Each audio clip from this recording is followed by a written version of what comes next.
Hello students, good evening. कैसे हैं आप सब? जल्दी से मुझे ऑडिबल एंड विजिबल वाले टेस्ट में पास कर दीजिए। Am I audible, am I visible? Okay okay okay. Avni hi, Manvi hi, good evening. Okay, Rohit hi. Yes, this is the last lecture for cell cycle and cell division. Yes Kareena, बिल्कुल आज questions होंगे। Audible visible सब ठीक है? चलो तो पढ़ना start करते हैं without wasting much of the time.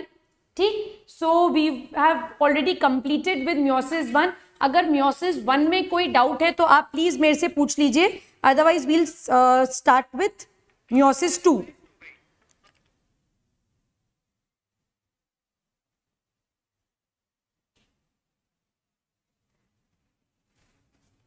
ठीक, तो अपन अल्टीमेटली जिस सेल के ऊपर पहुंचे थे वो ये सेल्स थे after the end of meiosis 1। Now this cell once it has completed its cytokinesis it will again enter into G1 phase। अब ये G1 phase के अंदर जाएगा। G1 phase के अगेन वापस से सारी मेटाबॉलिक एक्टिविटीज होंगी।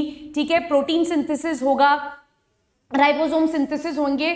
The cell from G1 will now skip S phase and it will directly enter into G2 phase। यहां पर S phase नहीं होगा।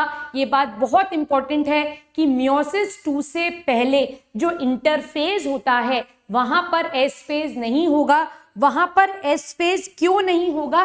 क्योंकि यहां पर हमारे पास ऑलरेडी एक डुप्लीकेटेड सिस्टर क्रोमैटिड प्रेजेंट है और ये सिस्टर क्रोमैटिड अभी सेपरेट नहीं हुई है, right? So before meiosis 2 there would be no S phase, therefore the interphase is called as interkinesis and that is the reason हम meiosis 2 को mitosis नहीं बोलते हैं despite of the fact meiosis 2 भी एक equational division है।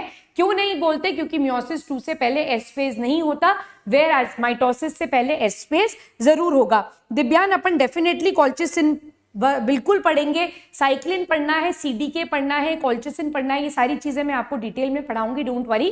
पहले meiosis 2 खत्म कर दें, उसके बाद ये सारी चीजें आज अपन कंप्लीट करेंगे। ठीक है,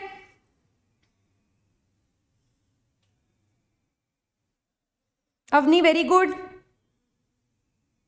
होते हैं जो इंटरजोनल फाइबर्स है ना बेटा, वो हमेशा सिस्टर क्रोमैटिड के बीच में प्रेजेंट है। वो non sister chromatid homologous chromosomes के बीच में प्रेजेंट नहीं है।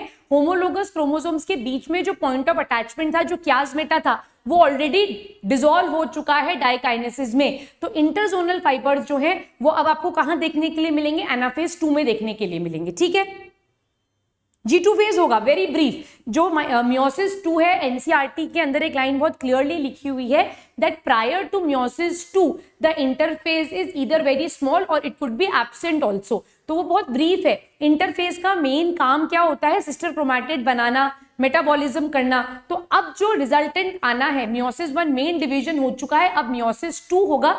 मियोसिस 2 होने का सोल पर्पस है that we need to separate the sister chromatid. So start करें मियोसिस 2। समझ गए ना? Okay, very good. चलो,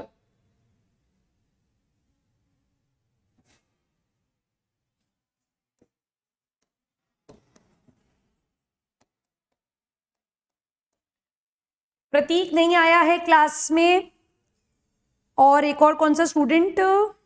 अनंत भी नहीं आया है। Where is Anant? Today is not there ना।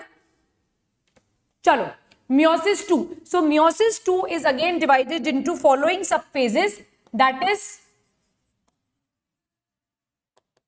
prophase 2, metaphase 2, anaphase 2 and telophase 2 which is followed by cytokinesis। ठीक है, चलो प्रोफेज 2 से स्टार्ट करते।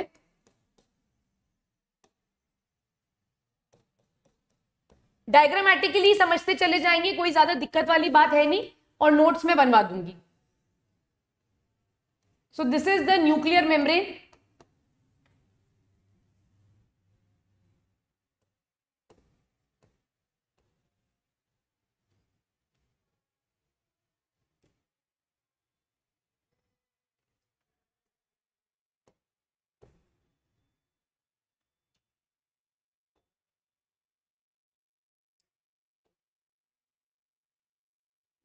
This is the nucleolus. This is the centriole.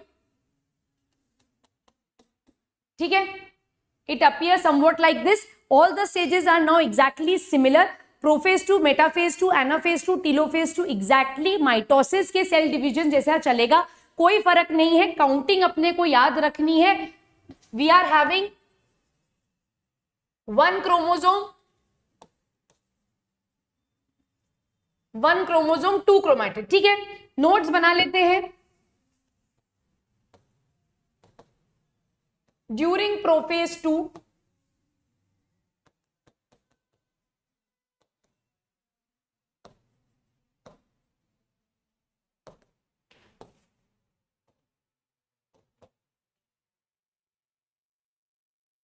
the condensation of the chromosome begins. Centriole begins to move towards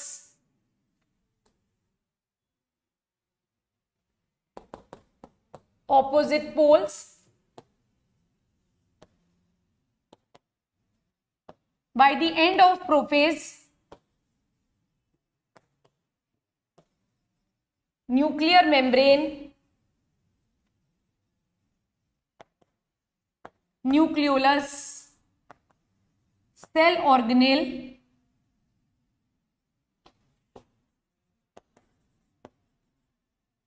disappear. ठीक है, ठीक, यहां तक कोई doubt?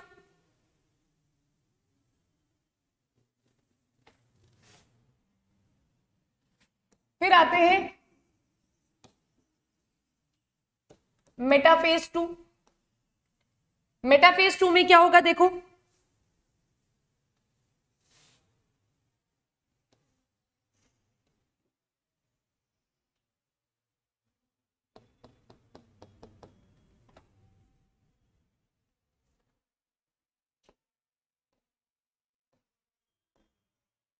the condensation is almost complete by the end of prophase. So the chromosomes will now arrange on the equatorial plate. The centrioles are towards the pole. These are the aster rays that comes out.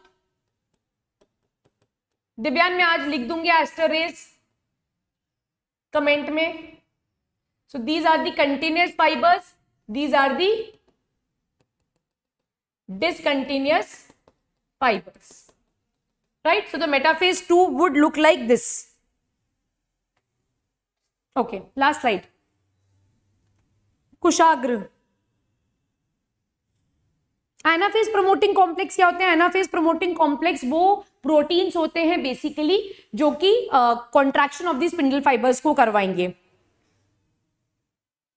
Yes, why not Riyan, you can obviously crack it. NSCB, NSCB के बारे में अपन एनएससीबी नहीं पढ़ रहे हैं, हम basically एनएससीजेएस को target कर रहे हैं. बट यस, इन लेक्चर्स को फॉलो करके आप एनएससीबी मतलब बायोलॉजी ओलंपियाड फर्स्ट स्टेज निकाल सकते हो आप. ठीक,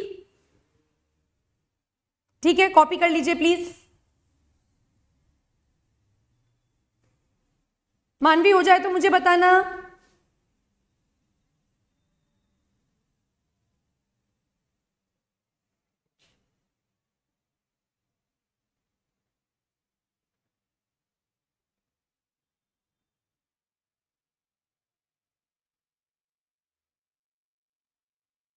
Done? Okay.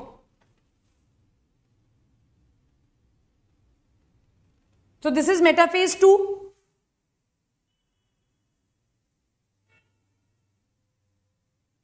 Yes, Rian, you can definitely prepare for NECJS and IOQM. Definitely, yes.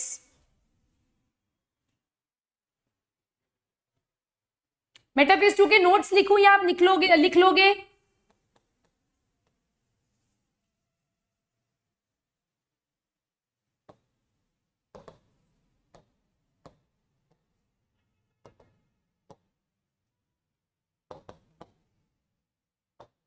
The chromosomes align at the metaphasic plate.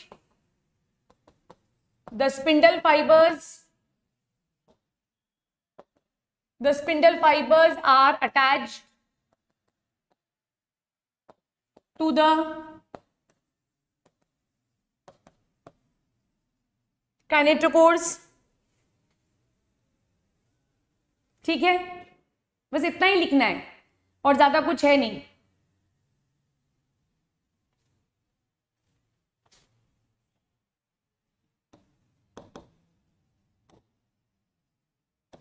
Anaphase 2, okay.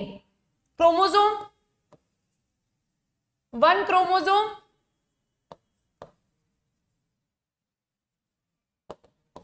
2 chromatid, ठीक है। एनाफेज, एनाफेज में क्या होगा देखो, एनाफेज 2 में ध्यान से देखेंगे तो this is the metaphasic plate. Now the sister chromatid will separate,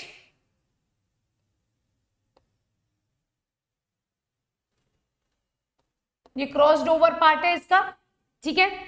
the spindle fibres will contract and due to the contraction of the spindle fibre, same mitosis जैसा है, अब यहां पर कोई दिक्कत नहीं होगी। Now what is happening in anaphase 2 is due to contraction of the, बिल्कुल सही बात है, due to contraction of the, बयान बिल्कुल ठीक बोल रहे हो, due to contraction of the spindle fibers, now the sister chromatids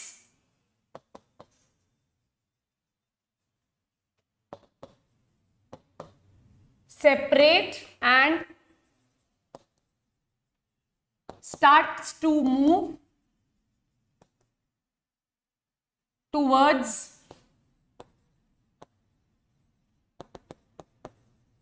opposite poles, ठीक है।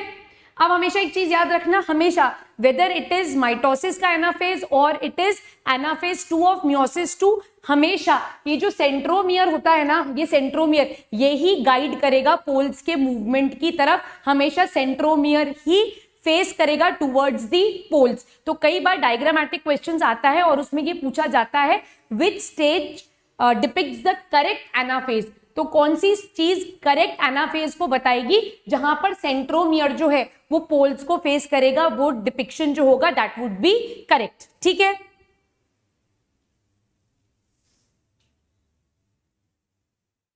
क्लियर हो गया। अब यहां पर अगर अपन काउंट करें तो यहां पर अगर अपन ऑपोजिट पोल्स को ना देखकर इन टोटलिटी देखें तो यहां पर अब 2 क्रोमोसोम्स हैं और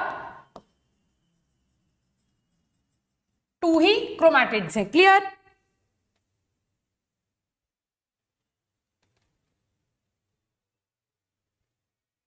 कौन से वाले डायग्राम में दिव्यान, कौन से वाले डायग्राम में, माइटोसिस के डायग्राम में। अगर डायग्रामेटिकली मैंने सेंट्रोमियर को पोल की तरफ अगर नहीं बनाया है तो आप उसको बना लीजिए, हमेशा सेंट्रोमियर ही डायरेक्ट करेंगे मूवमेंट ऑफ द क्रोमोसोम्स और हमेशा सेंट्रोमियर ही पोल्स की तरफ मूवमेंट शो करेंगे। हाँ, एक बार उसको करेक्ट कर लेना, देख लेना एक बार, क्योंकि वो रैंडमली समझाने के चक्कर में कई बार हो जाता है, तो उसको आप एक बार करेक्ट कर लेना कि हमेशा सेंट्रोमियर जो है वो ही पोल्स की तरफ मूवमेंट शो करेगा। अगर आपने एग्जाम में ऐसा कुछ है कि क्रोमैटिड्स पोल की तरफ है और सेंट्रोमियर ऑपोजिट तरफ है तो ये डायग्रामेटिक रिप्रेजेंटेशन रॉन्ग है, हमेशा सेंट्रोमियर ही पोल्स को फेस करेगा, ठीक है। एक बार चेक कर लेना प्लीज, और अगर ऐसा बनाया है तो प्लीज आप उसे करेक्ट कर लीजिएगा, ठीक है। इतना तो आप कर लोगे, done.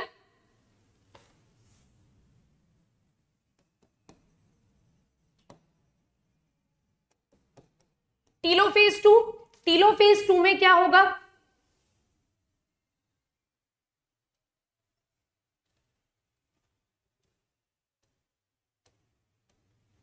it reaches towards the opposite poles,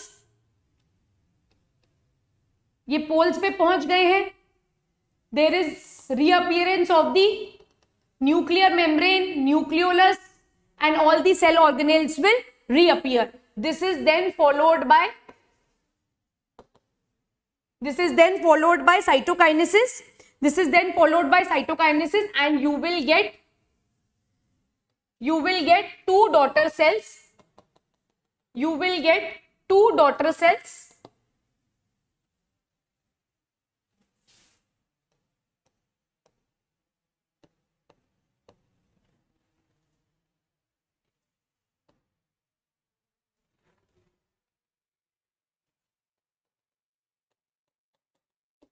Now something like this, clear? यहां तक बात समझ में आई? दैट मीन्स अपन ने इधर देखो,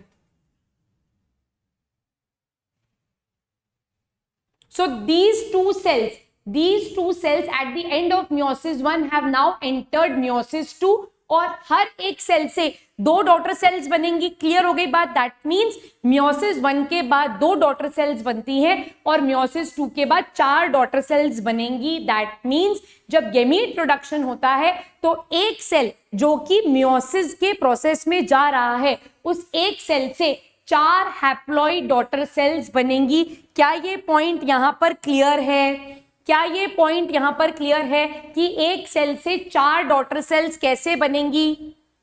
अगर क्लियर है तो बल्ब जला दो चैट बॉक्स में कि मैम हमको समझ में आ गया है। ठीक है, एक सेल से यहां 2 हैप्लॉइड डॉटर सेल्स बनी। ठीक है, दूसरा सेल जब मियोसिस 2 में जाएगा तो एट द एंड आपको 4 हैप्लॉइड डॉटर सेल्स मिलेंगी। So these are haploid daughter cells. यहां तक बात समझ में आई? Like what is the initial cell? Okay, एक सेकेंड, क्या cell organelles which cell produces gametes. ठीक है, अब गैमीट प्रोड्यूसिंग का जो प्रोसेस है दैट टेक्स प्लेस, अगर मैं ह्यूमंस के बारे में बात करूं तो testis in case of males and ovary in case of females. तो वहां पर सेल्स प्रेजेंट होते हैं, मदर सेल्स प्रेजेंट होते हैं, that undergoes the process of meiosis. ठीक है, अभी इतना याद रखो कि स्पर्म्स जो है वो टेस्टिस के अंदर कुछ सेल्स प्रेजेंट है, वहां से मियोसिस हो रहा है, और फीमेल्स के केस में जो ओवरी है वहां पर जो सेल्स है they undergo the process of meiosis. बस इतना अभी याद रखो, जब अपन रिप्रोडक्शन का प्रोसेस पढ़ेंगे वहां पर अपन सेल्स के नाम को भी पढ़ लेंगे। ठीक है, अननोन हाय चमक गया। अब देखो यहां पर इट इज अ सेल जिसके पास डिप्लॉयड कंडीशन प्रेजेंट थी। It undergoes the process of meiosis 1। It produces 2 daughter cells with n number of chromosomes. These 2 cells then undergoes the process of meiosis 2 and it produces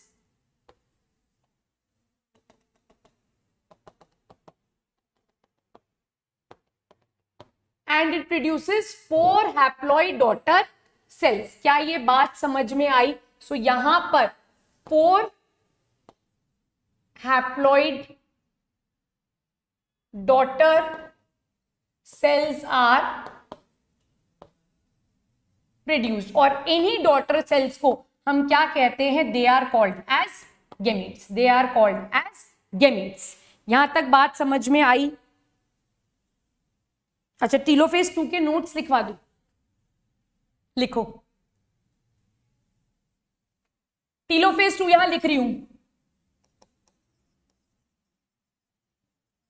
the chromosome reaches the pole, nuclear membrane, nucleolus and all cell organelles reappear. Ma'am after, Rohit क्या बोल रहा है मुझे? After meiosis 1, yes. अब मियोसिस 1 ही अकेला reductional division है, सिर्फ मियोसिस 1 में ही रिडक्शन होगा। देखो 2n से nn हो चुके हैं। अगर यहां पर ह्यूमंस का केस ले लें अपन, तो यहां पर 46 क्रोमोसोम्स होंगे। तो यहां पर कितने क्रोमोसोम्स हो गए? 23 क्रोमोसोम्स हो गए with duplicated sister chromatid already. तो यहां पर 46 क्रोमैटिड और 46 क्रोमैटिड प्रेजेंट होगी, जो कि यहां पर 23 23 23 23 के फॉर्म में प्रोड्यूस हो जाएगी, इसीलिए मियोसिस 2 से पहले एस फेज नहीं होता। डीकंडेंसेशन होगा, सारी चीजें वही होंगी। अगर मैं डीकंडेंस कर दूंगी तो आपको डायग्रामेटिकली समझ नहीं आएगा कि कितने क्रोमोसोम्स हैं और कितने क्रोमैटिड हैं। तो आप जो डायग्राम मैं बना रही हूं वो बना लो और उसके साथ पास में एक डीकंडेंसेशन वाला डायग्राम भी बना दो, क्योंकि डेफिनेटली डीकंडेंसेशन होगा। बट अगर मैं डीकंडेंसेशन कर दूंगी तो आपकी काउंटिंग में प्रॉब्लम आना स्टार्ट हो जाएगी, इसीलिए मैं डीकंडेंसेशन शो नहीं कर रही हूं। ठीक है, अच्छा रुको, रोहित का क्या डाउट आया? मैम माइटोसिस में हाफ पार्ट ऑफ एनाफेज लेने पर क्रोमोसोम इज, हाँ देखो एनाफेज में जनरली हम, क्योंकि साइटोकाइनेसिस नहीं हुआ है, न्यूक्लियर मेम्ब्रेन रीअपियर नहीं हुई है, इसीलिए हम उसको एज अ होल काउंट करते हैं। अगर हमने 46 क्रोमोसोम से शुरुआत करी है, ध्यान से सुनो रोहित, अगर हमने 46 क्रोमोसोम से शुरुआत करी है, एस फेज में उसका नंबर हो जाएगा 92, ठीक है। एस फेज में क्रोमैटिड का नंबर हो जाएगा 92। अब यही क्रोमैटिड जो है ये सेपरेट हो जाएंगी, तो 46 क्रोमोसोम्स जो है वो ऊपर जाएंगे, 46 क्रोमोसोम्स नीचे आएंगे। तो अगर हम एनाफेज को एज अ होल काउंट करेंगे तो हमने शुरुआत 46 क्रोमोसोम से करी थी, बट एनाफेज में अगर हम क्रोमोसोम्स को दोनों पोल से काउंट करें तो क्रोमोसोम्स 92 आएंगे और क्रोमैटिड भी 92 आएगी। तो पूरी सेल डिवीजन में माइटोसिस और मियोसिस 2 का एनाफेज ऐसा है जिसमें क्रोमोसोम नंबर चेंज होता है, क्योंकि अगर क्रोमोसोम नंबर चेंज नहीं होगा तो इक्वल क्रोमोसोम्स दो डॉटर सेल्स के अंदर कैसे जाएंगे। ठीक है, ठीक है, यहां तक अगर कंसेप्ट चमक गया है तो सब बल्ब जला दो। सेल साइकिल, सेल डिवीजन यहां पर अपना खत्म होता है। अब मैं कुछ इंपॉर्टेंट चीजें हैं NSE-JS पॉइंट ऑफ व्यू से, जो इंपॉर्टेंट चीजें हैं वो आपको बताऊंगी कि चेक पॉइंट्स क्या होते हैं सेल के, और सेल साइकिल को रेगुलेट करने के लिए साइक्लिन और CDK कैसे काम करते हैं, वो अपना नेक्स्ट टॉपिक होगा। चमक गया? वेरी गुड, बहुत बढ़िया चमक गया। तो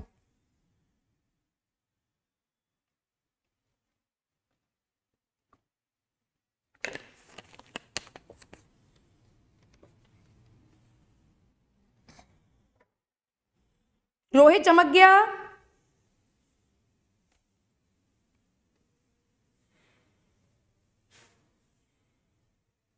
अच्छा, श्रेयांश का डाउट है, सॉरी मुझसे स्किप हो गया। Ma'am do we really need to complete class 9th and 10th science syllabus to prepare for NSE-JS? देखो बेसिक से मैं पढ़ा रही हूँ, है ना, बाकी स्टूडेंट्स मुझे बताएंगे, क्योंकि बहुत सारे स्टूडेंट्स यहाँ पर 9th क्लास के हैं और बहुत सारे स्टूडेंट्स यहाँ पर 8th क्लास के भी हैं। तो आप बताओ कि क्या 9th और 10th का सिलेबस कंप्लीट किए बिना आपको लेक्चर समझ में आ रहे हैं क्या? तो ये आप मुझे बताएंगे। How many hours should I study for NSE-JS if I start from now? Shreyansh, मैंने आपके क्वेश्चन का आंसर दे दिया है, बाकी बच्चे बताएं। दिवाली ऑन द, ठीक है। फिजिक्स में दिक्कत हो रही है, फिजिक्स में दिक्कत हो रही है, तो एक बार आप आशीष सर से इसके बारे में डिटेल में बात करना कि क्या दिक्कत हो रही है। बार बार देखो, क्योंकि जो फिजिक्स में टॉपिक्स अभी चल रहे हैं वो बिल्कुल बेसिक है फिजिक्स का, तो उसी के ऊपर आप बाकी सारी फिजिक्स को बिल्ड करोगे। तो आप बार बार लेक्चर सुनो, रोको, और डाउट जो है वो एक बार आशीष सर से क्लियरली पूछ लो, ठीक है।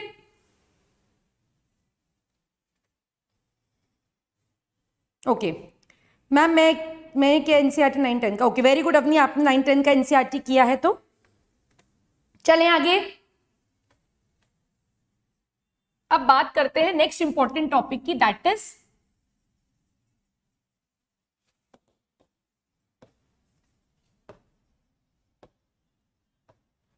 Regulation of cell cycle. पूरा अपन ने पढ़ लिया, इंटरफेज के G1 में ये होता है, S में ये होता है, G2 में ये होता है, M ऐसे होता है, इस तरह से सीक्वेंस चल रही है।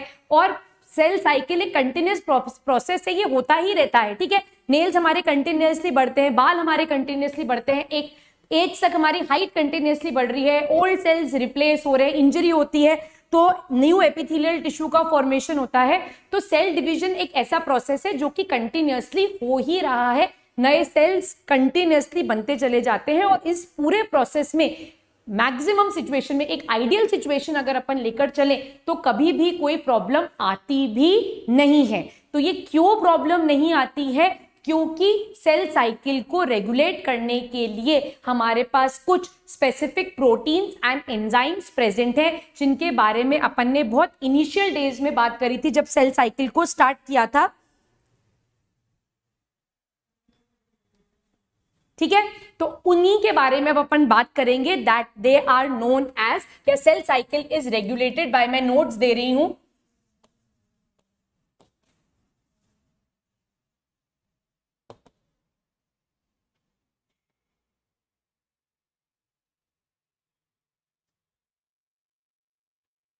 हाँ आशीष सर सब क्लियर कर देते, बिल्कुल, तो आप उनसे डाउट्स पूछिए।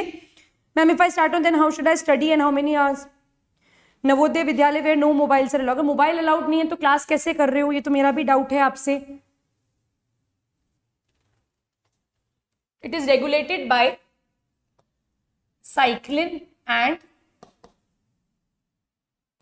काइनेज। ठीक है, अब ये जो काइनेज है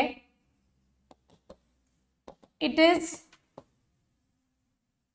dependent on cyclins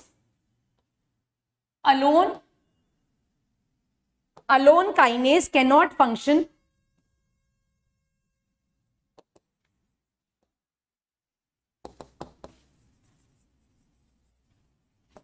therefore it is called as, ज्यादातर हम इसको क्या बोलते हैं, it is called as cyclin dependent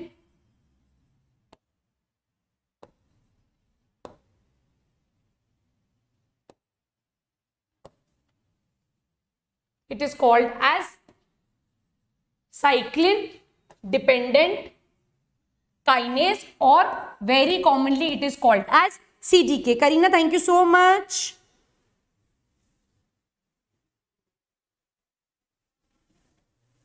Rohit मैंने समझा दिया है।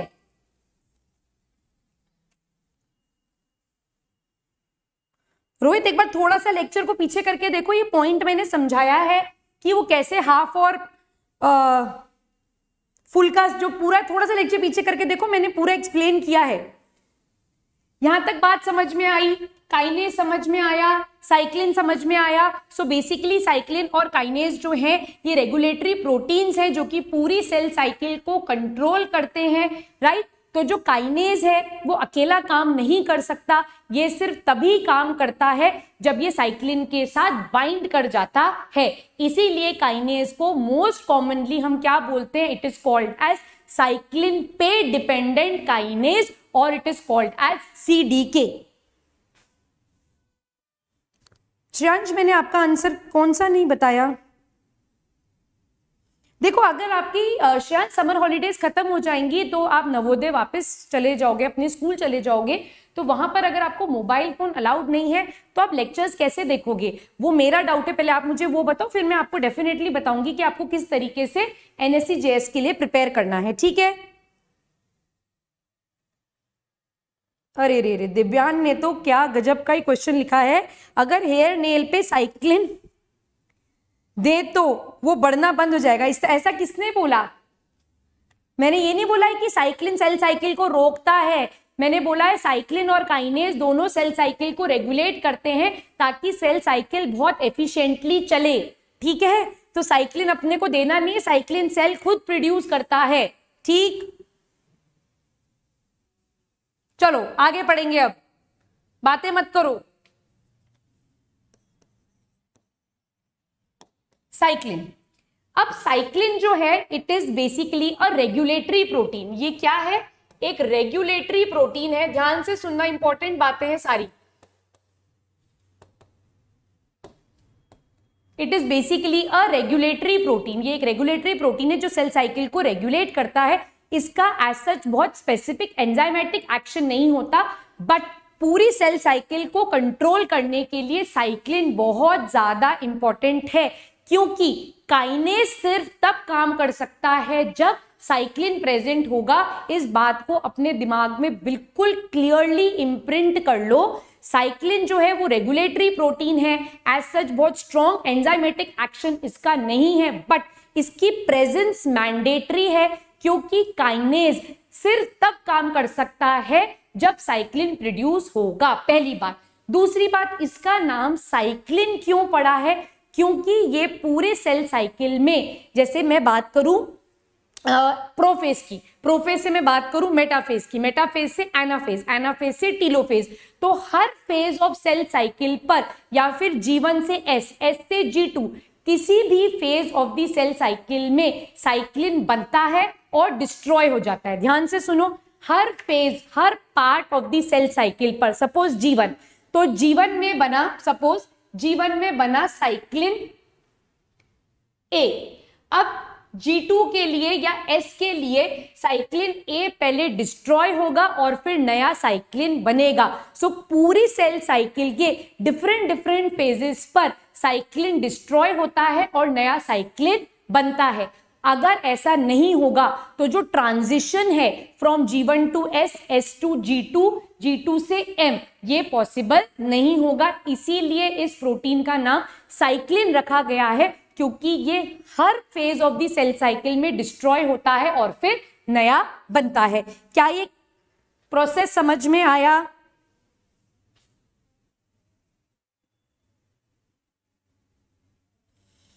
You can do it Shreyansh, because हमने अभी तक 2 ही चैप्टर कंप्लीट करे हैं, एक सेल और एक सेल डिवीजन वाला प्रोसेस। तो अगर आप स्कूल नहीं जा रहे हो तो आप मॉर्निंग आवर्स में इन लेक्चर्स को धीरे धीरे देखकर कंप्लीट करो, और जो नया टॉपिक स्टार्ट होगा उसमें आप हमारे साथ जुड़ जाओ और बैकलॉग को आप धीरे धीरे क्लियर कर लो। जैसे संडे को क्लास नहीं होती है, उस दिन आप maximum part of the syllabus को कंप्लीट करो। So this is how you can do. ठीक है, साइक्लिन, मैं इसके नोट्स लिख दूं क्या?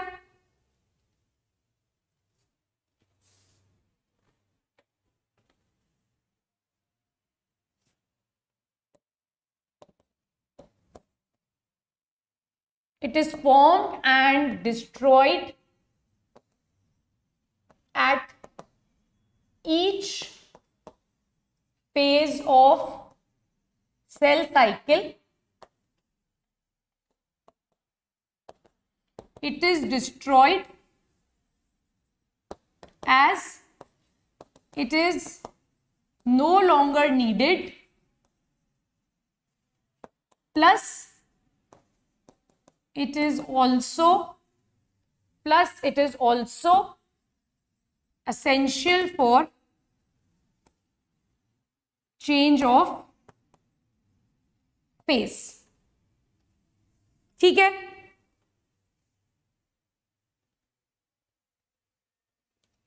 ठीक है। So this is basically cyclin.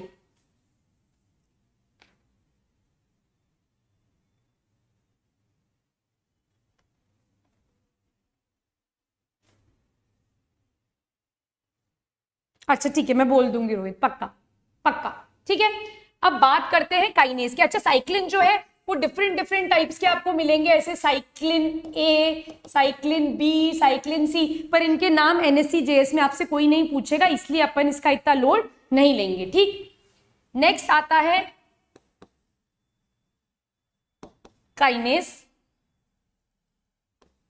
Which is most commonly called as CDK, that is cyclin dependent kinase. So हर फेज में जब नया साइक्लिन बनता है तो काइनेज उससे अटैच होता है और उस फेज की सारी एक्टिविटीज को क्या करता है, रेगुलेट करता है। बेसिकली जो काइनेज है ये कैटालिटिक इन फंक्शन है। ठीक है, और ये क्या कराता है, it basically helps in the phosphorylation of protein.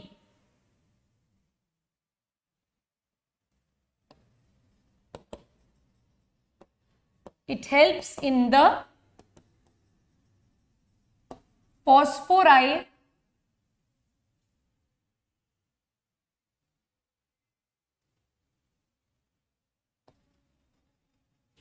in the phosphorylation of protein.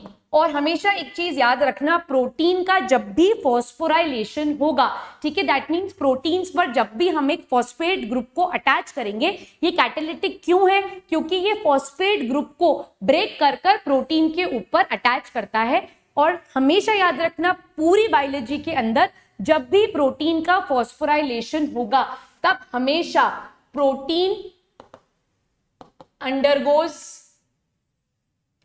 Undergoes conformational changes, protein undergoes conformational changes, protein के स्ट्रक्चर में चेंजेस आएंगे। जब जब प्रोटीन के स्ट्रक्चर में चेंजेस आएंगे that is responsible for different phases of the cell cycle. क्या ये बात यहाँ पर समझ में आई? इसके बियॉन्ड आपको इसमें कुछ नहीं पढ़ना है, इसके बियॉन्ड NSE-JS के अंदर कोई भी क्वेश्चन नहीं आएगा।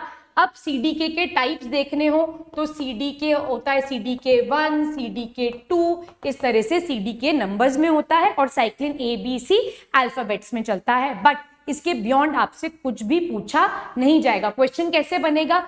विच protein is destroyed in each phase? Cyclin. Kinase किसके बिना काम नहीं कर सकता? साइक्लिन के बिना काम नहीं कर सकता। कौन रेगुलेटरी है? साइक्लिन रेगुलेटरी है। कौन कैटालिटिक है? तो काइनेज कैटालिटिक है। ठीक है,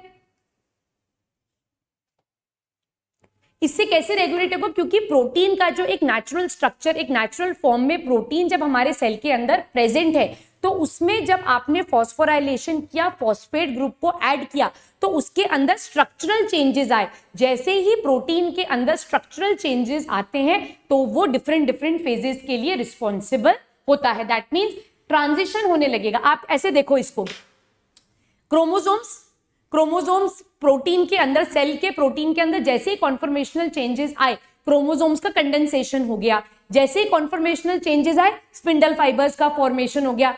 वापस से कन्फर्मेशनल चेंजेस आए तो स्पिंडल फाइबर्स का कॉन्ट्रैक्शन हो गया, साइटोकाइनेसिस हो गया। ये सारे चेंजेस जो हो रहे हैं that is basically happening because kinase काम कर रहा है। और काइनेज क्यों काम कर पा रहा है? हर फेज में अलग अलग तरीके से क्यों काम कर पा रहा है? क्योंकि हर फेज में नए साइक्लिन्स बन रहे हैं, वो काइनेज के साथ जुड़ते हैं और कैटालिटिक एक्शंस को प्रमोट करते हैं। ठीक है,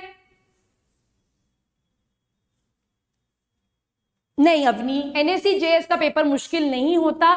मैं आपको एक चीज बहुत कंफर्म करके, मतलब मैं खुद भी कॉन्फिडेंट हूँ इस चीज के ऊपर। अगर आप 11th NCERT पढ़ रहे हो, मेरी क्लासेस बहुत अच्छे से अटेंड कर रहे हो, प्रॉपरली आप मेरे अगर नोट्स पढ़ रहे हो, तो मुझे नहीं लगता आपको कोई भी तरह की दिक्कत यहाँ पर आएगी।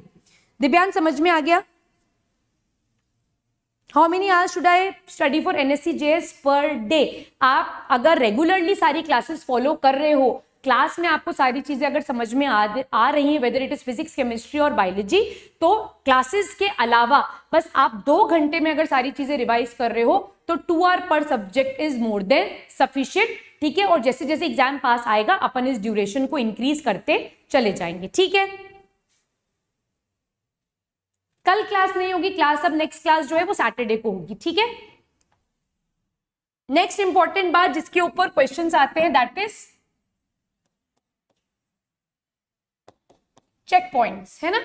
चेक पॉइंट मतलब आप सबने एक्सपीरियंस किया होगा जब हम मंदिर में जाते हैं या अगर आप वाघा बॉर्डर गए हो या ऐसी किसी जगह पर गए हो तो वहां पर हमारी चेकिंग होती है ना। चेकिंग होती है कि हम कोई ऑब्जेक्शनेबल चीज लेकर तो नहीं जा रहे हैं, या एयरपोर्ट्स में ये चेकिंग बहुत स्ट्रिक्ट होती है। इवन रेलवेज में आजकल हमारा सामान स्कैन होता है। तो डे टू डे लाइफ में अगर हमारी ये चेकिंग हो रही है, ठीक, तो ये सेल तो हर 24 घंटे के अंदर सेल साइकिल के अंदर जा रहा है और डिवाइड कर रहा है। तो क्या यहाँ पर चेक पॉइंट्स इंपॉर्टेंट हैं या नहीं है? तो यहाँ पर भी चेक पॉइंट्स बहुत इंपॉर्टेंट है। तो different part of the cell cycle पर डिफरेंट चेक पॉइंट्स प्रेजेंट हैं जो कि अलग अलग चीजों को चेक करते हैं। तो 3 चेक पॉइंट्स आते हैं हमारी सेल साइकिल में। पहला चेक पॉइंट आता है G1 से S के बीच में, दूसरा चेक पॉइंट आता है G2 से M के बीच में, और तीसरा चेक पॉइंट आता है M फेज में, M फेज में मेटाफेज के अंदर। ठीक है, तो ये चेक पॉइंट्स आते हैं स्टेट बॉर्डर में। हाँ, PYQs की बुक देखी थी मैंने पर कोई स्पेसिफिक बुक नहीं मिली। IAPT की साइट पर जाकर प्रीवियस ईयर के पेपर्स मिल जाएंगे, वहां से आप सॉल्व करना इसे स्टार्ट कर देते हैं। ठीक है, Anand is absent in class today. Prateek is also absent in class.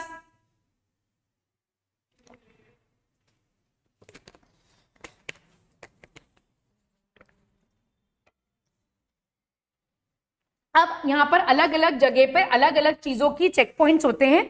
अगर जीवन की बात करें तो यहाँ पर चेकिंग होती है न्यूट्रिएंट्स की, क्योंकि सेल को डिवाइड करने के लिए न्यूट्रिएंट्स चाहिए, उसको एटीपी का प्रोडक्शन करना है. तो क्या हमारे सेल के पास सफिशिएंट न्यूट्रिशन प्रेजेंट है इस डिवीजन प्रोसेस में जाने के लिए? तो यहाँ पर क्या चेक किया जाता है? न्यूट्रिएंट्स चेक किए जाते हैं. ग्रोथ फैक्टर्स को देखा जाता है कि क्या सेल अपना साइज इंक्रीज कर सकता है. यहां पर डीएनए डैमेज को चेक किया जाता है, क्योंकि नेक्स्ट फेज एस फेज में डीएनए रेप्लिकेट करेगा. तो जीवन से एस में जब सेल ट्रांजिट कर रहा है तो ये चेक किया जाता है कि क्या डीएनए के अंदर कोई डैमेज तो नहीं है, क्योंकि अगर डीएनए में डैमेज होगा तो वैसी ही सिस्टर क्रोमैटिड बन जाएगी, तो उस सिस्टर क्रोमैटिड के अंदर भी डैमेज होगा. तो यहां पर उस चीज की चेकिंग की जाती है. ठीक है, yes, very good for DNA replication. G2 to M के बीच में क्या होगा? यहां पर सेल साइज को चेक किया जाता है, डीएनए रेप्लिकेशन को चेक किया जाता है कि एस फेज में जो डीएनए रेप्लिकेट हुआ है क्या उसमें कोई प्रॉब्लम तो नहीं हुई है. हो सकता है हमारी मदर स्ट्रैंड एकदम ठीक हो पर नई बनने वाली स्ट्रैंड के अंदर कोई प्रॉब्लम हो, तो उन सारी चीजों को यहां पर चेक किया जाता है. यहां पर कुछ special type of proteins present होते हैं जो कि इन सारी चीजों को चेक करते हैं. ठीक है, इसमें भी cyclin CDKs important role play करते हैं, but apart from that there are other proteins which also check all this. ठीक है, मेटाफेज में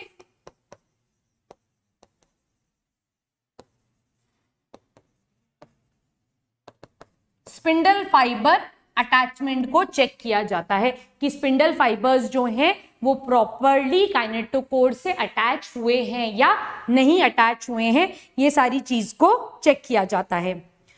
मैम अगर डीएनए डैमेज होता है तो उसको फिर रिपेयर किया जाता है. ठीक है, इफ इट इज रिपेयरेबल. अगर इररिपेयरेबल होता है तो सेल साइकिल रुकती भी है. कई बार डैमेज डीएनए चला जाता है. जैसे अगर अपन बात करें कैंसर सेल्स की, तो कैंसर सेल्स जो होते हैं ये सारे चेक पॉइंट्स को एस्केप कर देते हैं, वहां पर चेक पॉइंट्स आते ही नहीं है, इसीलिए डैमेज सेल्स बार बार क्या हो जाते हैं, डुप्लीकेट हो जाते हैं और कैंसर सेल्स इतनी फास्ट रेप्लिकेट करते हैं. Because in cancer cells this entire process of check point is escape. Cancer cells जो हमारे सीडीकेज हैं उनको क्या कर देता है, सप्रेस कर देता है, प्रोटीन्स को सप्रेस कर देता है, तो चेक पॉइंट्स आते ही नहीं है. इसीलिए डैमेज सेल्स, ऐसे सेल्स जिनका कोई फंक्शन ही नहीं है, जिनमें कोई चेकिंग ही नहीं हो रही है, डीएनए सही से बन रहा है नहीं बन रहा है, सिस्टर क्रोमैटिड सही बनी है या बनी, ऐसी कोई भी चीज चेक नहीं होती है और वो फास्ट मल्टीप्लाई हो जाते हैं. ठीक है, यस, आज क्वेश्चंस होंगे, बिल्कुल होंगे. ये क्लियर हो गया? यहां तक कोई डाउट नहीं है. अब कुछ ड्रग्स के बारे में बात करते हैं. certain drugs which stops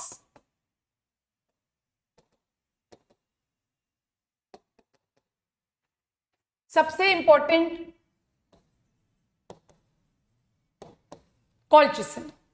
colchicine एक ऐसी ड्रग है स्टूडेंट्स जो कि क्या करती है, it inhibits, it basically inhibits the microtubule formation.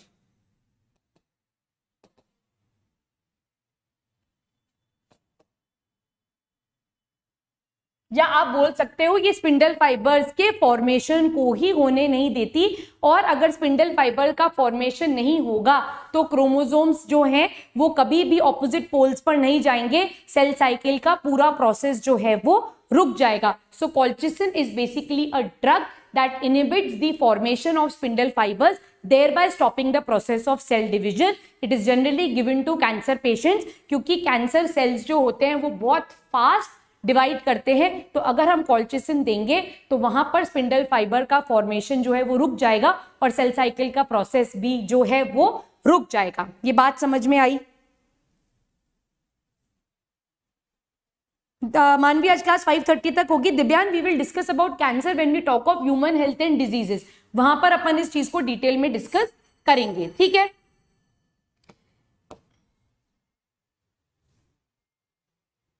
Cancer cell के ऊपर क्वेश्चन आया था.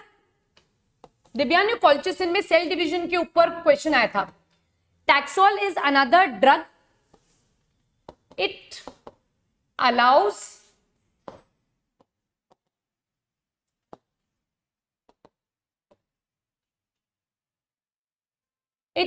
spindle fiber formation but prevent the contraction of these fibers. ये स्पिंडल फाइबर्स बनने तो देती है बट उसको कॉन्ट्रैक्ट नहीं होने देती, उसको शॉर्टन होने नहीं देती. तो स्पिंडल फाइबर सेंट्रोमियर से अटैच तो हो गए बट उनकी पुलिंग नहीं हुई, तो अगेन जो सेल डिवीजन है वो मेटाफेज के स्टेज पर आकर अटक जाएगा. ठीक है. प्रभात, कितना बैकलॉग है पहले ये मुझे बताओ, उसके बाद मैं आपकी हेल्प कर पाऊंगी. तीसरी ड्रग जो है that is साइटोकैलिसिन.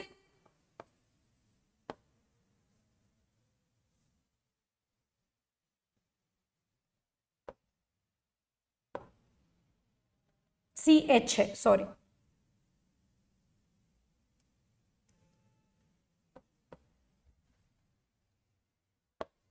It is a drug.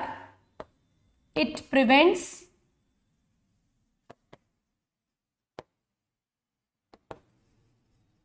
it basically prevents the process of cytokinesis. हाँ, कैंसर सेल्स में माइटोसिस होता है.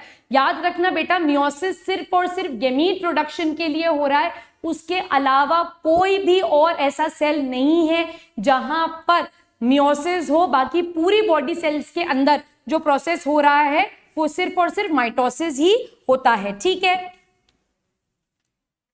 प्रभात, मुझे बताओ बैकलॉग कहां से है तो मैं आपकी मदद कर पाऊंगी. ठीक है. तो यहां पर अपन सेल साइकिल का रेगुलेशन, सर्टेन ड्रग्स, इन सब चीजों को यहां पर खत्म करते हैं. ठीक है. अब एक इंपॉर्टेंट चीज जो NSC JS में पूछी थी उसको डिस्कस करते हैं.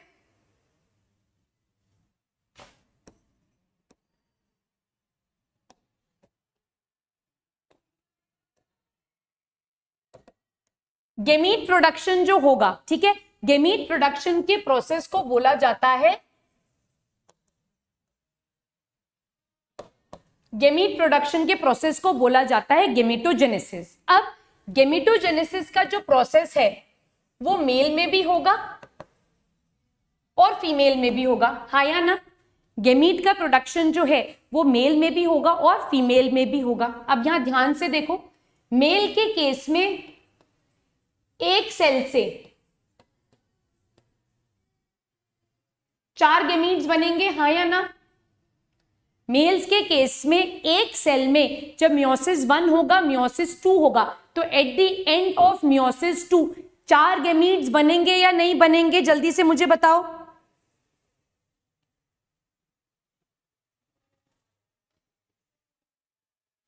I am in RM batch of Unacademy. I have taken recently and almost 62 lectures backlog.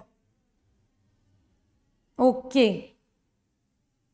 Ma'am, तो पहले वाला मेटाफेज ब्लॉक करता है. दूसरे पहले वाले में तो स्पिंडल फाइबर्स नहीं बन रहे, दूसरे वाले में स्पिंडल फाइबर्स बन रहे हैं, कॉन्ट्रैक्शन नहीं हो रहा. तीसरे वाले में स्पिंडल फाइबर्स भी बने, कॉन्ट्रैक्शन भी हुआ, पर साइटोकाइनेसिस नहीं हुआ. तो बेसिकली तीनों ही सेल डिवीजन के प्रोसेस को रोक रहे हैं. ठीक है. 15 lectures including physics, chemistry, biology. ठीक है. प्रभात, संडेज को कोशिश करो, अगर मॉर्निंग में स्कूल नहीं जा रहे हो तो मॉर्निंग में 2 आवर्स के लेक्चर्स को देखते चले जाओ, क्योंकि आप रिकॉर्डेड लेक्चर्स देखोगे तो आप उसको थोड़ा सा स्पीड में देख सकते हो, ताकि आप 1.5 घंटे के लेक्चर को 1 आवर ड्यूरेशन में कवर करो. क्योंकि बहुत सारी चीजें मैं रिपीट करती हूँ और बीच में थोड़ी बहुत चिट चैट भी कर लेती हूँ, तो उन सारे पार्ट्स को आप स्पीड अप करके देख सकते हो. तो 15 लेक्चर्स का अगर बैकलॉग है तो आप उसे कोशिश करो कि 1 वीक के अंदर मॉर्निंग आवर्स के अंदर देखकर कंप्लीट करो. ठीक है. ठीक है. ये समझ में आ गया. एक सेल से 4 गेमीट्स बनते हैं मेल के केस में. ठीक है. तो अगर मुझे अगर मुझे मेल्स के केस में, अच्छा ये क्वेश्चन है, ये वहीं पर डिस्कस करेंगे, अभी नहीं बताऊंगी वरना आपको वो क्वेश्चन आ जाएगा, एनएससी जेएस का क्वेश्चन है।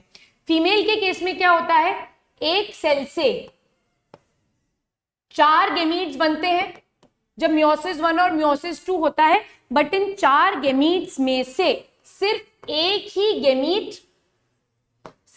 ही गेमीट जो है वो वाइबल होता है, एक ही गेमीट सरवाइव करता है। दैट मीन्स फीमेल के केस में one cell forms only one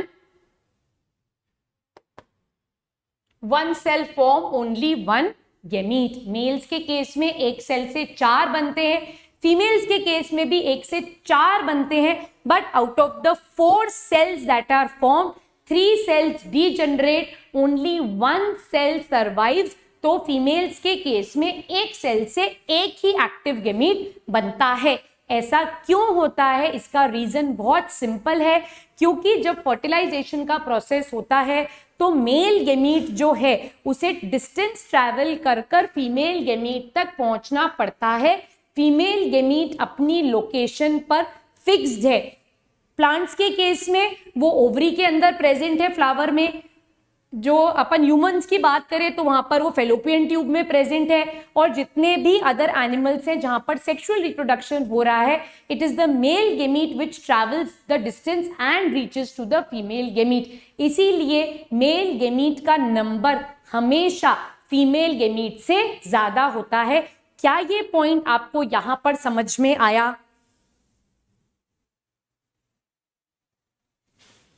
क्या ये पॉइंट यहां पर क्लियर है? हाँ, एक ही ओवा होता है, एक सेल से एक ओवा बनता है, और मेल्स के केस में एक सेल से 4 स्पर्म्स बनते हैं। ठीक है, ठीक है, चले ये कंसेप्ट क्लियर हो गया। एक कंसेप्ट और पढ़ेंगे, फिर क्वेश्चंस को डिस्कस करेंगे।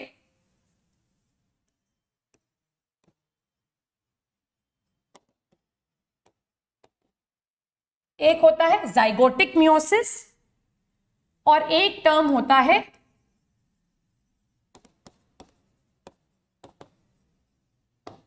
Gametic meiosis. ठीक है, अगर ये कंसेप्ट आज यहां समझ में आ गया तो प्लांट्स की जो लाइफ साइकिल है वो आपको बहुत आराम से समझ में आ जाएगी। अब यहां ध्यान से देखो, जाइगोटिक मियोसिस क्या होता है। मानवी ने शायद मेरे से लास्ट क्लास में पूछा था, कोई हैप्लॉइड ऑर्गेनिज्म है, ठीक है, ध्यान से समझेंगे, इंपॉर्टेंट कंसेप्ट है। हैप्लॉइड ऑर्गेनिज्म मतलब एन कंडीशन में ये रहता है। ठीक, अब ये एन कंडीशन में अगर रहता है, अगर ये ऑर्गेनिज्म हैप्लॉइड है तो, और ये अंडरगो कर रहा है सेक्सुअल रिप्रोडक्शन, तो ये प्रोड्यूस करेगा गैमीट्स। अब ये गैमीट्स कैसे प्रोड्यूस करेगा? क्या ये मियोसिस कर सकता है? क्या हैप्लॉइड ऑर्गेनिज्म कभी मियोसिस कर सकता है? नहीं कर सकता। तो इसके गैमीट्स जब भी प्रोड्यूस होंगे तो ये गैमीट्स प्रोड्यूस होंगे bye the process of mitosis.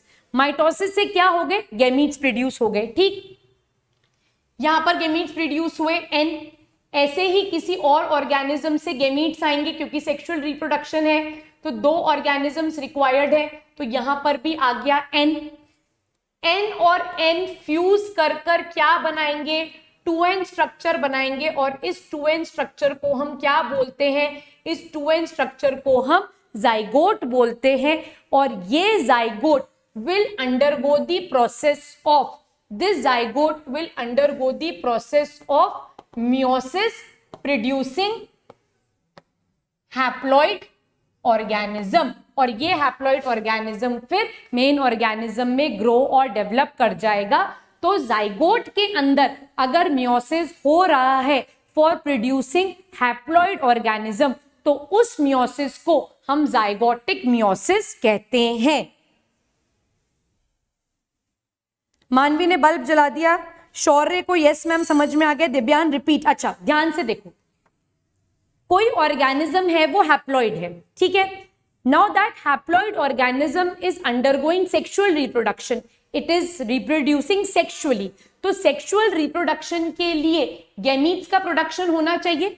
अब गेमीट्स का प्रोडक्शन कैसे होगा अगर कोई ऑर्गेनिज्म हैप्लॉइड है? तो मैंने आपको लास्ट क्लास में ही बताया था, हैप्लॉइड ऑर्गेनिज्म कभी भी मियोसिस शो नहीं करेगा। तो ये गेमीट्स कैसे बनाएगा? Bye the process of mitosis. Mitosis से इसने गेमीट्स बनाए, तो गेमीट्स का नंबर क्या होगा? n और n। n और n जब फ्यूज होंगे तो ये क्या बनाएंगे? एक 2n स्ट्रक्चर बनाएंगे। इस 2n स्ट्रक्चर को अपन क्या बोलेंगे? जाइगोट बोलेंगे। बट हमारा मेल ऑर्गेनिज्म कैसा है? हैप्लॉइड है, इसीलिए इस जाइगोट के अंदर मियोसिस होगा। This meiosis is called as zygotic meiosis, और यहां पर हैप्लॉइड ऑर्गेनिजम्स का प्रोडक्शन होगा।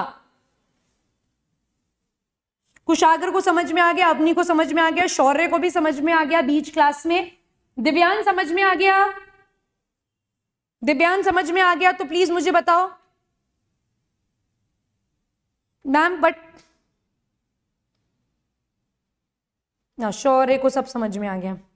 Haploid organisms don't have gametes. Haploid organisms में प्रोड्यूस तो करवाए gametes. Haploid organism is definitely producing gametes. इसका सबसे कॉमन एग्जांपल्स है ब्रायोफाइट्स। अगर आप जानते हो, bryophytes is a group of plants that 100% shows zygotic meiosis, या फिर fungi it also undergo zygotic meiosis, क्योंकि इनकी जो मेन बॉडी है, इनकी जो प्रिंसिपल बॉडी है, जैसे हमारी प्रिंसिपल बॉडी डिप्लॉइड है, इनकी प्रिंसिपल बॉडी जो मेन बॉडी है वो हैप्लॉइड है, बट ये सेक्सुअल रिप्रोडक्शन शो करते हैं। तो ये गेमीट्स प्रोड्यूस करते हैं by the process of mitosis. Mitosis के प्रोसेस से ये गेमीट्स प्रोड्यूस करेंगे n नंबर के। n से n जब फ्यूज होगा तो ये 2n स्ट्रक्चर हो गया, बट इनकी principal body, main body n है। Therefore the zygote undergoes the process of reductional division and that meiosis is called as zygotic meiosis. Yes, Avani, ठीक है। दिव्यान अभी समझ में आया? अब देखो gametic meiosis. Gametic meiosis easy है। अगर कोई डिप्लॉइड ऑर्गेनिज्म है, अगर कोई डिप्लॉइड ऑर्गेनिज्म है, that means 2n, so it will produce gametes that would be haploid by the process of meiosis, and the gametes will then fuse and it will produce a 2n structure which is called as zygote।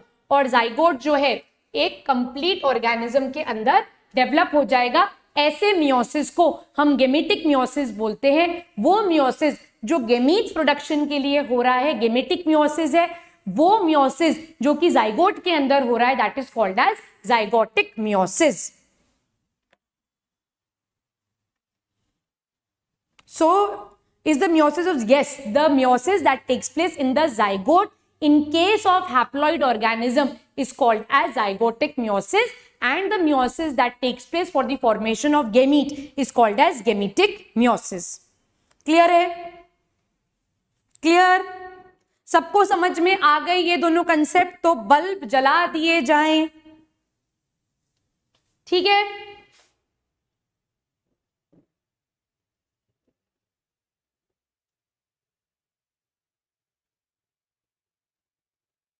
So let us start with the important questions now। ठीक है, कुशागर को समझ में आ गया है? Doubt है तो please मेरे से पूछ लो। चमक चमक चमक। क्लियर है दिव्यान? Very good. तो क्वेश्चंस करना स्टार्ट करें। रोहित का डाउट आया है, मैम गेमेटिक मियोसिस का zygote. Yes yes, very good. अगर कोई ऑर्गेनिज्म गेमेटिक मियोसिस शो कर रहा है, ध्यान से सुनेंगे मेरी बात, पेन्स छोड़ दे, चैट बॉक्स में ध्यान देना छोड़ दे, मेरे पे ध्यान दे। अगर कोई ऑर्गेनिज्म गेमेटिक मियोसिस कर रहा है और गेमीट्स के फ्यूजन से जो जाइगोट बना है, अब उस जाइगोट के अंदर जो पूरा प्रोसेस ऑफ डिवीजन होगा वो माइटोसिस ही होगा। यस दिव्यान, ह्यूमंस में गेमेटिक मियोसिस होता है, ब्रायोफाइट्स के केस में और फंजाई के केस में जाइगोटिक मियोसिस होता है। ये अपन जब क्लासिफिकेशन वाले चैप्टर्स पढ़ेंगे तो ये कंसेप्ट और स्ट्रांगली आपका क्लियर हो जाएगा, ठीक है।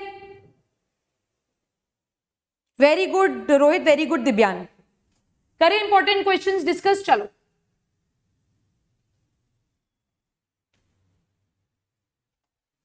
Chromatid squealing in the meiosis and mitosis division is, ये मैंने आपको सेल चैप्टर में पढ़ाया था, मैंने आपको दो टर्म्स बताई थी, पैरानिमिक और प्लैक्टोनिमिक, याद करोगा मैंने ये क्लियरली आपको बोला था कि पैरानिमिक कॉइलिंग जो होती है वो किस केस में होती है और प्लैक्टोनिमिक जो होती है वो किस केस में होती है। तो अब आपको उसी कंसेप्ट को यहां लगाना है। प्लैक्टोनिमिक और पैरानिमिक कॉइलिंग माइटोसिस में होती है, मियोसिस में होती है, किस में होती है? अनंत आ गया, कोई बात नहीं अनंत, रिकॉर्डिंग देख लेना, ठीक है। यस, आंसर आंसर फर्स्ट का आंसर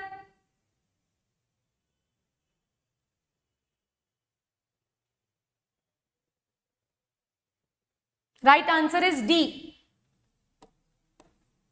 पैरानिमिक होती है पैरेलल, ध्यान से देखो इधर, इस कंसेप्ट को यहां समझेंगे। ऐसे ये पैरेलल है, और प्लैक्टोनिमिक होती है इंटरमिंगल्ड। तो प्लैक्टोनिमिक हमेशा होगी माइटोसिस में और पैरानिमिक होगी हमेशा मियोसिस में, ठीक है। When there is an increase in condensation of chromatin during the process of cell division, ये क्वेश्चन एक बार छोड़ दो आप, सेकेंड क्वेश्चन छोड़ दो, थर्ड से करेंगे अपन। Third, the condensation of the chromosomes is observed in,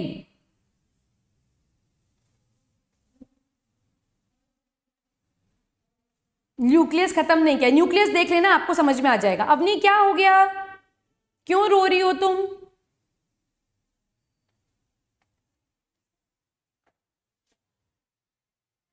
Third question, the condensation of chromosomes is observed in prophase 1, anaphase 1, metaphase 1, none of the above. तो यहां पर राइट आंसर है prophase 1। Yes, very good Rohit. Nuclear DNA replication takes place during S phase, ये question simple है। Fifth पे आ गई हूं मैं। Dash is a form of cell division which results in the creation of gametes और sex cells, तो यहां पर राइट आंसर होगा मियोसिस। क्वेश्चन गलत हो गया, कोई बात नहीं, फिफ्थ का आंसर बी। मैं फिफ्थ पे आ गई हूं।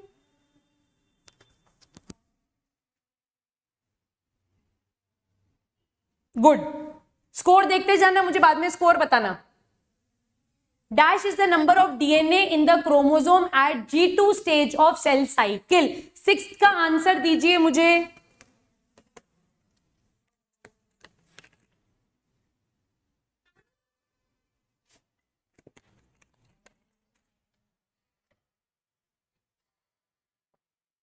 सिक्स्थ का answer B, very good very good. Seventh, the stage which serves as connecting link between meiosis 1 and meiosis 2, तो इसका राइट आंसर है इंटरकाइनेसिस। सेवेंथ का आंसर सी। अच्छा ठीक है, थोड़ा slow. The chapter that I will take after this is genetics. The chapter I will take after this is genetics.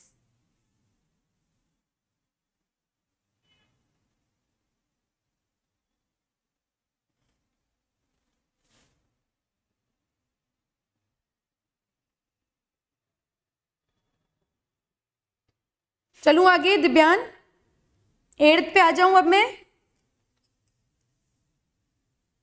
8th, the longest stage in cell cycle is. 8th, the longest phase of cell cycle is.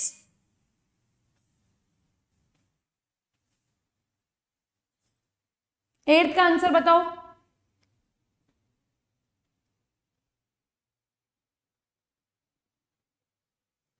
ठीक है Divyan, interphase, बिल्कुल correct. Score बता देना बस last में सब मुझे। Very good very good very good. The dash state implies the exit of cells from the cell cycle. कौन से फेज में सेल्स जो हैं वो सेल साइकिल को एग्जिट कर जाएंगे?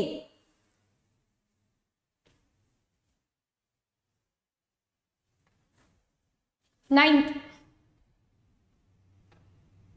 G is not phase, G0 phase, ठीक है।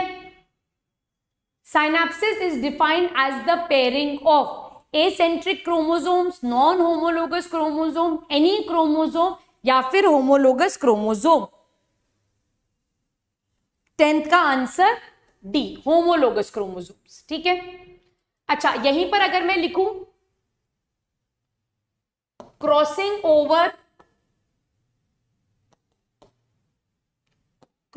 Over takes place between homologous chromosome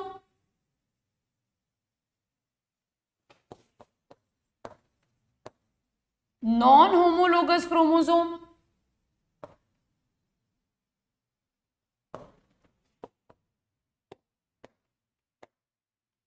non sister chromatid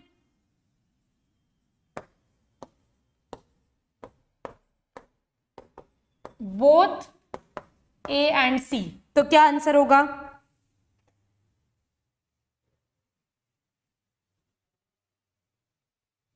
इस क्वेश्चन का क्या आंसर होगा?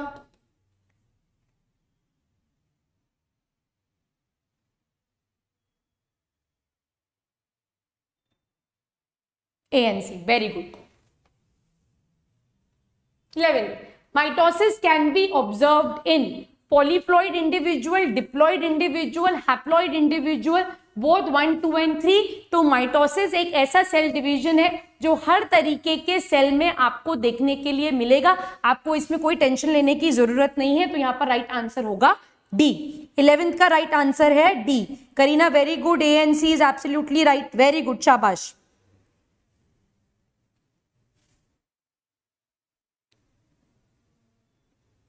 आगे बढ़े। The spindle apparatus is formed during the dash phase of mitosis। तो स्पिंडल फाइबर्स बनते हैं ड्यूरिंग मेटाफेज। तो 12th का आंसर है ऑप्शन बी।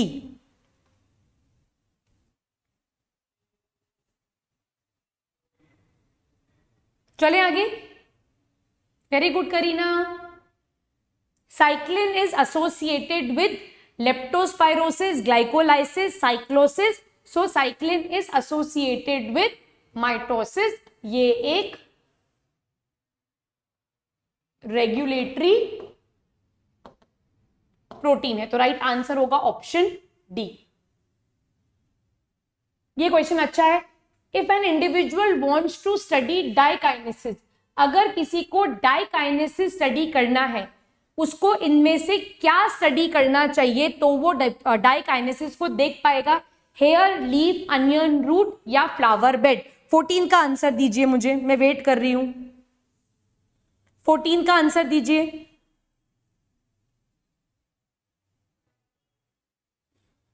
मैं वेट कर रही हूं 14 के आंसर के लिए।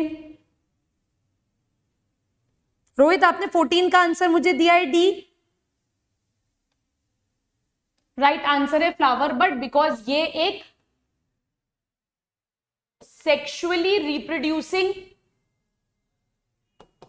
पार्ट है, इसीलिए यहां पर गेमीट्स बनेंगे, यहां पर गेमीट्स बनेंगे, इसीलिए यहां पर मियोसिस का प्रोसेस होगा। ठीक है, तो राइट आंसर है D. Chromosome structure is best observe during metaphase. ठीक है, now this question is important. I want all of you all to solve this question. ये एनएससी जेएस 2017 का सवाल है। एक सेल्फ पॉलिनेटेड प्लांट में what would be the minimum number of meiosis required for forming 400 seeds? 400 seeds को बनाने के लिए टोटल कितने मियोसिस हमको चाहिए?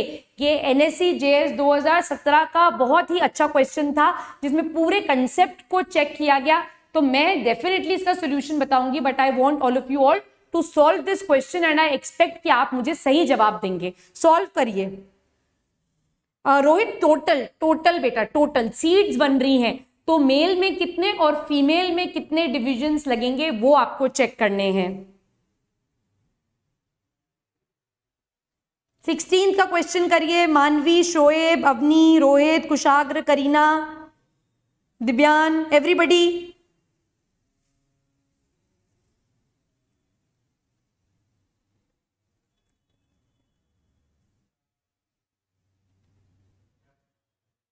टोटल टोटल मियोसिस, मेल और फीमेल दोनों के केस में टोटल कितने मियोसिस लगेंगे?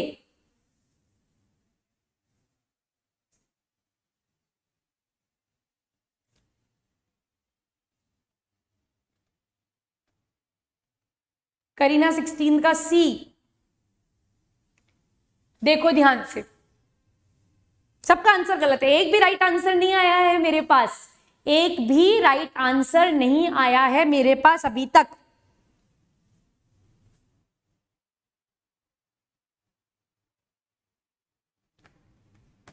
इधर देखो, मेल के केस में पोलन बनेंगे, है ना, एक से 4 हैप्लॉइड सेल्स बनेंगे, एक से 4 हैप्लॉइड सेल्स बनेंगे, तो 400 बनाने के लिए आपको 100 मियोसिस लगेंगे, हाँ या ना? 400 मेल गैमीट्स बनाने के लिए, 400 पोलन बनाने के लिए आपको 100 मियोसिस लगेंगे, क्योंकि एक से 4 बन रहे हैं, 100 से कितने बन जाएंगे? 400। तो 100 मियोसिस तो हमको मेल्स के केस में लगेंगे। आपको अगर 400 सीड्स बनानी है तो 400 सीड बनाने के लिए 400 मेल गैमीट चाहिए और 400 ही आपको फीमेल गैमीट चाहिए। तो मेल्स के केस में 100 मियोसिस से 400 गैमीट्स बन जाएंगे, ठीक। अब फीमेल्स के केस में अगर एक से एक बनता है तो 400 से कितने बनेंगे? 400 ओवा बनेंगे। तो यहां पर 400 मियोसिस चाहिए, तो 400 और 100 टोटल 500 मियोसिस लगेंगे, तब जाके 400 सीड्स प्रोड्यूस होंगी। राइट आंसर होगा ए। करीना वेरी गुड, कुशाग्र वेरी गुड, अवनी ए। 500 आंसर। अब तो सबका 500 आएगा ही, वेरी गुड, ठीक है।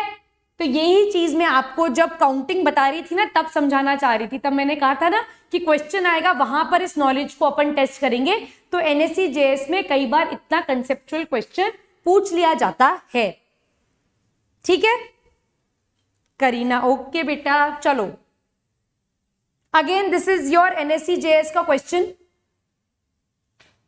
बताओ क्या होगा? ध्यान से देखो, x से y बन रहा है, y से x बन रहा है, y खुद भी बन रहा है और x से z बन रहा है। तो ऐसे प्रोसेस का क्या नाम होगा? 25 क्वेश्चन है हमने, आपने बाद में ए कह दिया था, वेरी गुड।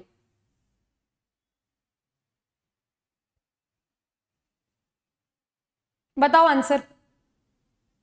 25 क्वेश्चन है, 17 को सॉल्व करो। ये भी एनएससी जेएस का क्वेश्चन है, एनएससी जेएस का क्वेश्चन है।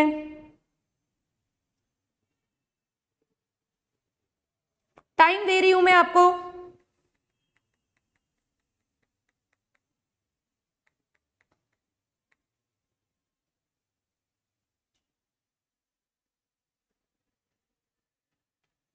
करीना का आंसर आया है D, Kushagra B.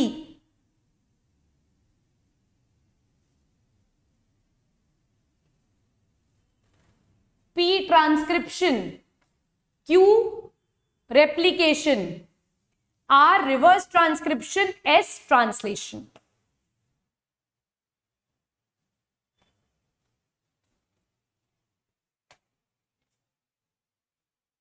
Right answer is D, ठीक है। आरएनए से तो प्रोटीन बनेंगे ना, तो ये तो अपना क्या हो जाएगा? This would be R translation. RNA से अगर डीएनए बन रहा है तो ये अपना रिवर्स ट्रांसक्रिप्शन हो गया पी। वाई से वाई बन रहा है, क्यू हो गया रेप्लिकेशन, और वाई से आर बन रहा है, that process is known as transcription. Right answer है डी। करीना आपने पहले सही प्रेस किया था, फिर उसको गलत कर दिया, ठीक है। चेक करो, यस सेंट्रल डॉगमा। करो ये क्वेश्चन भी बहुत अच्छा है, ये भी एनएससी जेएस का क्वेश्चन है, बहुत अच्छा क्वेश्चन है, सॉल्व करो। टाइम दूंगी मैं, पर राइट आंसर आना चाहिए। An organism has 27 pairs of homologous chromosomes in each daughter cell after completion of mitosis and in each gamete after completion of meiosis 2 dash and dash chromosomes would be present.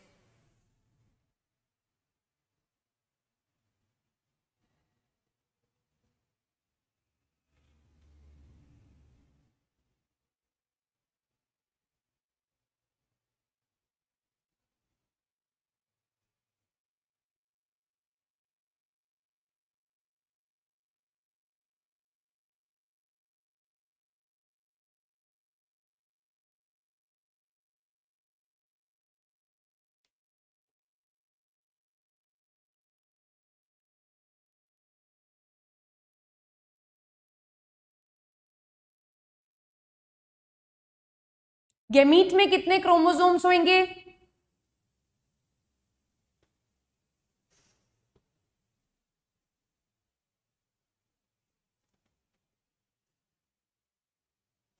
Eighteen का right answer होगा B. ठीक है, mitosis के बाद 27 pairs है ना, तो 27 plus 27 हो गया 54, तो टोटल 54 क्रोमोसोम्स, और हर एक गेमीट के अंदर होंगे 27 क्रोमोसोम्स। राइट आंसर होगा ऑप्शन बी। ठीक है, ठीक, क्योंकि देखो ध्यान से देखो, क्वेश्चन में आपको पेयर्स में पूछा है, ऑप्शन में आपको पेयर्स नहीं दिए हैं, राइट? तो जब पेयर्स नहीं दे रखे हैं तो 27 प्लस 27 टोटल कितने क्रोमोसोम्स होंगे माइटोसिस के बाद? 54। और आपके जो गेमीट्स बनेंगे उसमें कितने क्रोमोसोम्स होंगे? 27 पेयर का हाफ, दैट इज 27 क्रोमोसोम्स। ठीक, ये भी एक अच्छा क्वेश्चन है, अगेन NSE-JS का क्वेश्चन है, बहुत अच्छा क्वेश्चन है, सॉल्व करेंगे सब। If gamete of tetraploid contains, tetraploid का मतलब हो गया 4n, टेट्राप्लॉइड का मतलब हो गया 4n कंडीशन में 26 क्रोमोसोम्स हैं। The number of chromatid in cell of plant during metaphase of mitosis and metaphase 2 of meiosis will be respectively. NSE-JS का क्वेश्चन है, बहुत अच्छा क्वेश्चन है, करो। इस क्वेश्चन को आप होमवर्क के लिए ले लो स्टूडेंट्स, इसको आराम से सॉल्व करना है, इसको जल्दीबाजी में सॉल्व करने की आपको जरूरत नहीं है। इस क्वेश्चन का जब आंसर आ जाए तो आप मुझे चैट बॉक्स में लिख देना, आराम से इसे सॉल्व करो डायग्राम बना बनाकर। ठीक है, तो 19 को अपन फटाफट से स्किप कर रहे हैं। 20 पे, synapsis occur between male and female gamete, ribosome and mRNA, spindle fibres and centrosome, 2 homologous chromosome. तो synapsis takes place between 2 homologous chromosomes. इसका आंसर है ऑप्शन डी। ठीक है,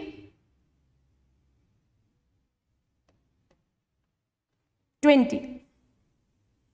अच्छा, 19 का आंसर बी निकाला, सी होगा क्या? सॉल्व करो इसको, बहुत आराम से सॉल्व करो। रोहित, आप कौन से क्वेश्चन के ऑप्शंस गलत बोल रहे हो मुझे बताओ।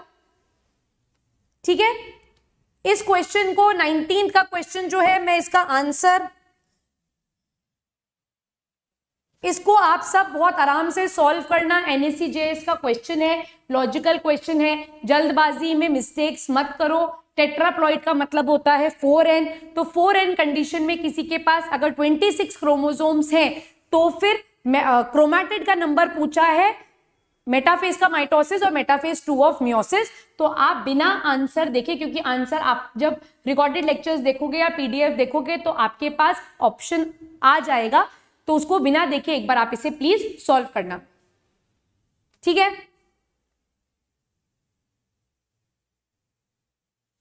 Crossing over results the exchange of genetic material which takes place between non sister chromosomes, sister chromatid, non homologous chromosomes या फिर होमोलोगस क्रोमोसोम्स। तो यहां पर आंसर होगा homologous chromosome. The number of chromosomes and the amount of DNA are changed in, यही question मैं आपको रोहित बता रही थी, किसने मेरे से पूछा था? तो number of chromosome and amount of DNA are changed in, amount of DNA change होगा S फेज में and number of chromosomes change होंगे एनाफेज में। तो राइट आंसर होना चाहिए ऑप्शन बी। ठीक है, plants show mitotic division in haploid cell, haploid and diploid cells, somatic cells या फिर डिप्लॉइड सेल्स। तो यहां पे आंसर होगा option B. Cell growth results in disturbing the ratio between nucleus chromosome, cytoplasm chromosome, cytoplasm spindle fibre, nucleus cytoplasm. Right answer है D, क्योंकि यहां पर Ki की वैल्यू चेंज हो जाती है, तो ऑप्शन होगा ऑप्शन डी। ठीक है, multinucleate condition arise when cytokinesis does not follow karyokinesis. These types of cells are called as, these types of cells are called as coenocytic cells. ये question क्या बोल रहा है, ध्यान से देखो। अगर किसी सेल के अंदर कैरियोकाइनेसिस कंप्लीट हो गया बट साइटोकाइनेसिस नहीं हुआ, तो एक सेल के अंदर एक से ज्यादा न्यूक्लियस प्रोड्यूस हो जाएगा और इसी कंडीशन को अपन सिनोसिटिक या फिर सिंशियल कंडीशन कहते हैं। This is called as multinucleate, this is called as multinucleate condition. It is a condition in which karyokinesis is not followed by cytokinesis. ठीक है? Yes, liquid of endosperm, हमारी skeletal muscles या फिर जो worms होते हैं ना, round worms, उनके केस में, flat worms के केस में सॉरी, वहां पर जो है multinucleate conditions present होती हैं। ठीक है? Even in case of fungi. Done? So here we end with our 25 questions of cell division. Upon mitosis के बाद भी क्वेश्चंस कर चुके थे, मियोसिस के बाद भी। एक क्वेश्चन जो काउंटिंग वाला क्वेश्चन है, मैं चाहती हूं आप सब सॉल्व करें। अगर नहीं सॉल्व होता है तो आप मुझे कमेंट बॉक्स में बताना। मैं नेक्स्ट क्लास में जेनेटिक्स पढ़ाने से पहले उस क्वेश्चन को डिस्कस जरूर करूंगी, बट मैं चाहती हूं कि एक बार आप डायग्रामेटिकली उसको बनाकर देखें ताकि आपका विजन क्लियर हो जाए। ठीक है? ताकि आपको उसमें कोई कंफ्यूजन ना रहे। सो नेक्स्ट चैप्टर जो होगा दैट वुड बी जेनेटिक्स। जो भी डाउट्स आते हैं आप कमेंट बॉक्स में मुझे प्लीज मेंशन करें, मैं उन्हें क्लियर करूंगी। ठीक? Till then keep studying, take care of yourself students, let's crack it.